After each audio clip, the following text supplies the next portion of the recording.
Hello everyone, welcome back to my channel ఇంకా subscribe చేసుకోకపోతే subscribe చేసుకొని వీడియోని ఒక్కసారి పాజ్ చేసి ఈ వీడియోకి లైక్ చేయండి, కమెంట్ చేయండి అండ్ మీ ఫ్రెండ్స్కి పక్కా షేర్ చేయండి. ఓకేనా? సో ఈ వీడియోలో electrical engineering material science, that is EEM, ఎవరైతే C23 స్టూడెంట్స్ ఉన్నారో, మీరు రెగ్యులర్ రాస్తున్నా ఆల్రెడీ ప్రీవియస్గా సప్లీ ఎవరికైనా ఉన్నా కూడా ఈ క్వశ్చన్స్ చాలా వరకు ఉపయోగపడతాయి. Okay, but before we start ఒక చిన్న రిక్వెస్ట్ ఏంటంటే, టెలిగ్రామ్ ఛానల్ లింక్ ఉంది, అది కూడా జాయిన్ అవ్వండి. మీకు అన్ని అప్డేట్స్ వస్తాయి, రిజల్ట్స్ ఎప్పుడు వస్తాయి ఆ అప్డేట్స్ కూడా చెప్తూ ఉంటాం ఫర్దర్గా, కాబట్టి జాయిన్ అవ్వండి. అండ్ టోటల్గా ఇందులో 5 యూనిట్స్ ఉన్నాయి. 5 యూనిట్స్లో first unit, second unit 26 marks వస్తున్నాయి, అంటే 2 essays 2 shorts. Third unit single essay single short. Fourth unit 3 shorts and 2 essays ఉన్నాయి. ఫిఫ్త్ యూనిట్ కూడా 2 essays and 2 shorts and 1 essay ఉంది. ఓకే, సో ఈ వెయిటేజ్ పరంగా మీరు చూసుకోండి. ఎక్కువ క్యారీ చేస్తున్న weightages first, second, fourth units చాలా ఎక్కువ హెవీ వెయిటేజ్ ఉన్నది. సో బాగా ఎక్కువ ఫోకస్ పెట్టాలి, ఎక్కువ క్వశ్చన్స్ చదవాలి. అండ్ ఈ సబ్జెక్ట్ పాస్ అవ్వాలి అంటే చిన్న ఏముంది అంటే కొన్ని ఎక్కువ క్వశ్చన్స్ చదవాలి. వై? బికాస్ ఏ ఒక్క క్వశ్చన్ కూడా డైరెక్ట్గా మీకు అడిగాడు, లైక్ డైరెక్ట్గా అడిగాడు మీన్స్ అంటే షార్ట్ ఆన్సర్స్ ఎస్ఏ కింద అడిగే స్కోప్ చాలా ఎక్కువగా ఉన్న యూనిట్ ఇది. ఎందుకంటే డైరెక్ట్గా పెద్ద ఆన్సర్స్ ఉండవు, అలా అని డైరెక్ట్గా చిన్న ఆన్సర్స్ ఉండవు, మోడరేట్ లెవెల్లో ఉంటాయి.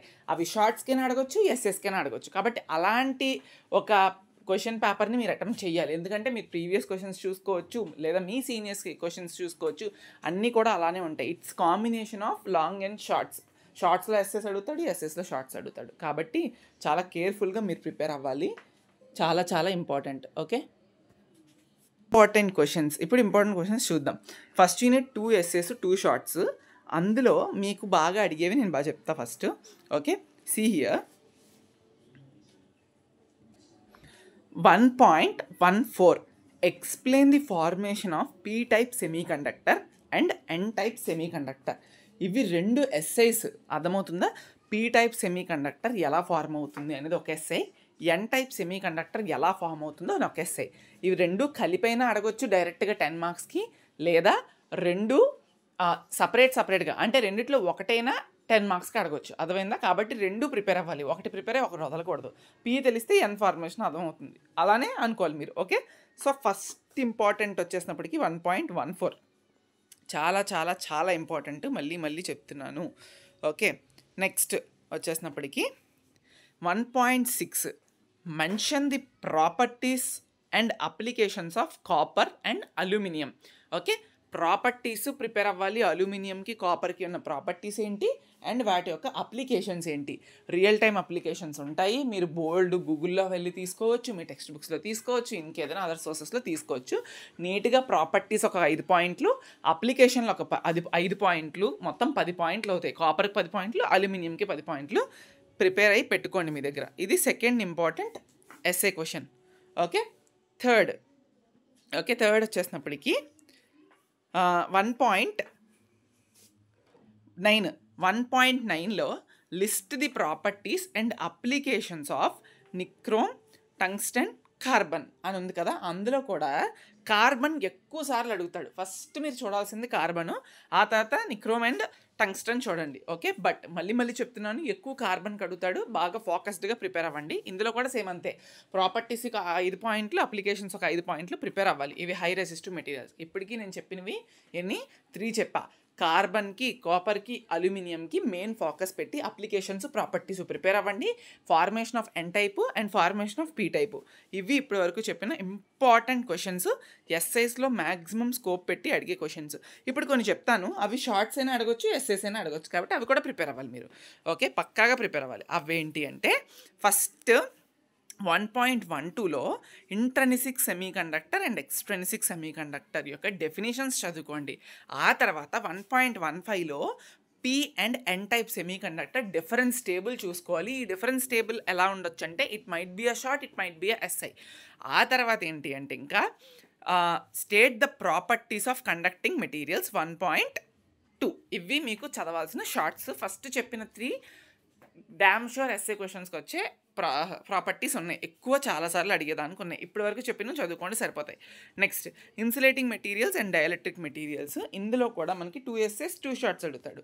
అందులో మీరేం ప్రిపేర్ అవ్వాలనేది నేను చెప్తాను. ఇప్పుడు చూడండి, ఎస్ఐస్ భాగంగా ఇందులో కూడా అలాగే ప్రాపర్టీస్ ఉంటాయి, అవి ఉంటాయి. ఫస్ట్ చాలా చాలా చాలా ఇంపార్టెంట్ 2.7 చెప్పాను, మొత్తం థియరీ కొట్టుకెళ్ళిపోవడమే. ఈ సబ్జెక్ట్ అంతా బాగా ప్రిపేర్ అవ్వాలి, 1 డే సరిపోతుంది. నీట్గా థియరీ ప్రిపేర్ అయ్యి నీట్గా నోట్ ఫ్రేమ్ చేసుకొని రివైజ్ చేయండి. 2.7 explain the properties and applications of PVC. Okay, 2.7 చాలా చాలా ఇంపార్టెంట్. నెక్స్ట్ 2.10 అదేంటంటే explain polymerisation and dielectric loss. Okay, sorry polarisation. Okay, ఖచ్చితంగా 2.10 2.11 కలిపి అడుగుతాడు, రెండు మిక్స్ చేసి మీకు డైరెక్ట్ 10 మార్క్స్కి అడగొచ్చు. కాబట్టి పాలరైజేషన్ అంటే ఏంటి, డైఎలక్ట్రిక్ లాస్ అంటే ఏంటి అనేది నీట్గా ప్రిపేర్ అవ్వండి, బట్టి పట్టొద్దు. అంటే ఏంటో అని తెలుసుకుంటే మీరు ఎగ్జామ్లో అటెంప్ట్ చేయగలరు. ఇది సెకండ్ ఇంపార్టెంట్ ఎస్సే. తర్వాత వచ్చేసినప్పటికీ 2.6 properties and applications of impregnated paper and ceramics mica. Okay, properties and అప్లికేషన్స్లో ఫస్ట్, ఫోర్త్, ఫిఫ్త్ ఈ 3 ప్రిపేర్ అవ్వండి. ఓకే, ఫస్ట్, ఫోర్త్, ఫిఫ్త్ మళ్ళీ చెప్తున్నాను, ఎక్కువసార్లు అడుగుతాడని అనిపించే క్వశ్చన్స్ అవి. ఫస్ట్ వన్ అయితే డ్యామ్ షూర్ చాలాసార్లు అడిగాడు, ఇది third important SA question. Okay, next third important SA question.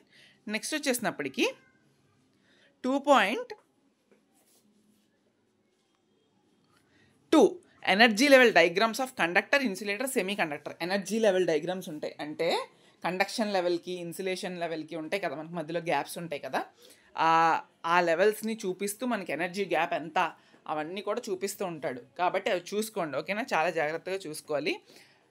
ఇది మెయిన్, చాలా చాలా బ్యాలెన్స్, కండక్షన్ బ్యాండ్కి మధ్యన ఉన్న డిఫరెన్సెస్, కండక్టర్లో ఎంత ఉంటుంది, సెమీ కండక్టర్లో ఎంత ఉంటుంది, ఇన్సులేటర్లో ఎంత ఉంటుంది అని చెప్పి చూపించేవే ఆ ఎనర్జీ లెవెల్ డయాగ్రామ్స్ చాలా చాలా ఇంపార్టెంట్. ఇప్పుడు కొన్ని చెప్తా, అవి షార్ట్స్ కింద పనికొస్తాయి. అదేంటంటే conductor, insulator and semi conductor యొక్క డిఫరెన్స్ టేబుల్ చూసుకోండి.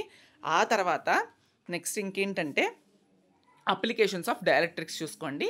ఇప్పుడు నేను చెప్పినవి ఏవైనా మిగతావి ఆ ఎస్ఏస్ నుండి షార్ట్స్ అడిగే స్కోప్ ఉందని చెప్పాను కదా, అవే నేను ఏవైతే ఎస్ఏస్కి చెప్తున్నానో ఫస్ట్ ప్రయారిటీలో ప్రిపేర్ అవ్వండి. ఇట్ మైట్ బి షార్ట్లో కూడా అడగొచ్చు, అందుకే నేను మళ్ళీ స్పెసిఫైగా షార్ట్స్ చెప్పట్లేదు, ఏదో అనిపించిన ఒక 2 తీసుకొని చెప్తున్నాను అంతే. ఓకే, నెక్స్ట్ థర్డ్ యూనిట్లో ఒక షార్ట్ ఒక ఎస్ఏ, ఎక్కువ కాన్సన్ట్రేషన్ పెట్టి చదివేయాల్సిన యూనిట్ ఏమీ కాదు ఇది. అందులో కూడా ఎక్కువ మీరు ఏం చదవాలంటే ఎస్ఏస్ కింద explain hysteresis loss and explain hysteresis loop కూడా ఉంది, 2 ఉన్నాయి కదా. సో అందులో మీరు ఏం చేస్తారంటే 3.5 చదవండి. ఓకే, ఖచ్చితంగా 3.5 చదవండి అండ్ 3.2 చదవండి. ఇందులో మెయిన్ మీకు అడిగే ఎస్ఏ క్వశ్చన్స్కి స్కోప్ ఉన్న క్వశ్చన్స్ 3.2 అండ్ 3.5 చదవండి. చదివిన తర్వాత 3.3 ఒకటి అండ్ 3.7 ఒకటి, 3.8 ఒకటి, ఇవి ఈ 3 కూడా డెఫినిషన్స్ అంతే, అంతకన్నా ఏం కాదు, అవి చూసుకోండి. నెక్స్ట్ ఫోర్త్ యూనిట్లో మీకు టోటల్గా 3 ఎస్ఏ షార్ట్స్, 2 ఎస్ఏస్ వస్తాయి. Magnetic effects of electric current and electromagnetic induction. కాబట్టి ఇక్కడ ఏం చూస్తారంటే 4.8 చాలా చాలా important SA question, derivation prepare అవ్వాలి. ఓకే, నెక్స్ట్ వచ్చేసినప్పటికీ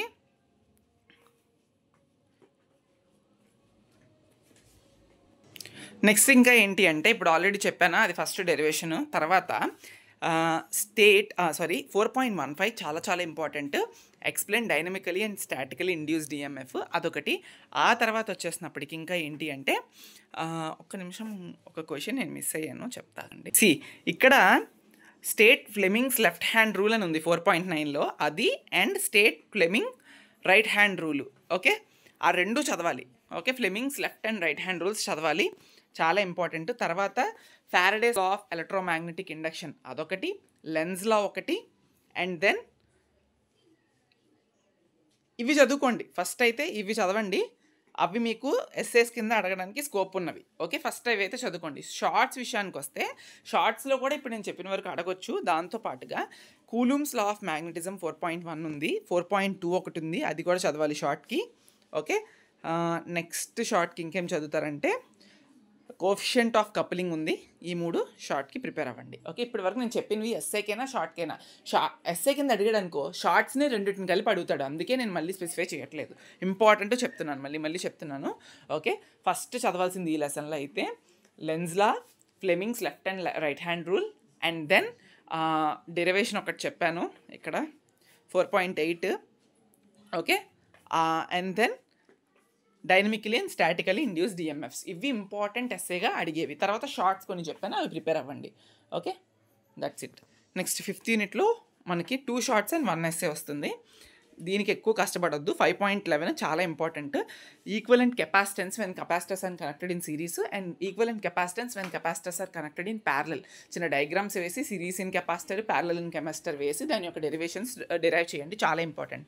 తర్వాత కిందనే ఉంది derive and expression for energy stored in capacitor, చాలా చాలా చాలా ఇంపార్టెంట్. అండ్ దెన్ వచ్చేసినప్పటికీ ఇంకా first one state Coulomb's law of electrostatic అని ఉంది కదా, అది మీకు షార్ట్ కింద అడగొచ్చు. అండ్ తర్వాత dielectric strength, dielectric constant short కింద అడుగుతాడు. అండ్ ఇంకొకటి ఉంది 5.8 essay define capacitance and state factors affecting the capacitance of capacitor. 5.8, 5.11, 5.12 essays కింద చదివి state Coulomb's law of electrostatic అనేది ఒక షార్ట్. తర్వాత వచ్చేసినప్పటికీ dielectric strength and dielectric constant అనేది ఇంకొక షార్ట్. అండ్ అలానే absolute permittivity, relative permittivity, electric flux density, that's it. సరిపోతాయి. ప్రతి యూనిట్ నుండి మీకు ఎస్ఏస్ షార్ట్స్ మిక్స్డ్గా ఒక 6 to 7 ఉన్నాయి. ఆ 6 to 7 చదివితే 35 క్వశ్చన్స్, 30 క్వశ్చన్స్ అవుతాయి. ఓకే, అన్ని క్వశ్చన్స్ మీరు చదివియక్కర్లేదు. ఎన్ని యూనిట్స్ పాసిబిలిటీ అయితే ఎంతవరకు చదివితే అంత చదవండి. నేను ఏవైతే ఫస్ట్ స్ట్రెస్ చేస్తూ బాగా చెప్పానో ఆ క్వశ్చన్స్ మోర్ ఇంపార్టెంట్ దెన్ లాస్ట్లో చెప్పిన కన్నా. That's it.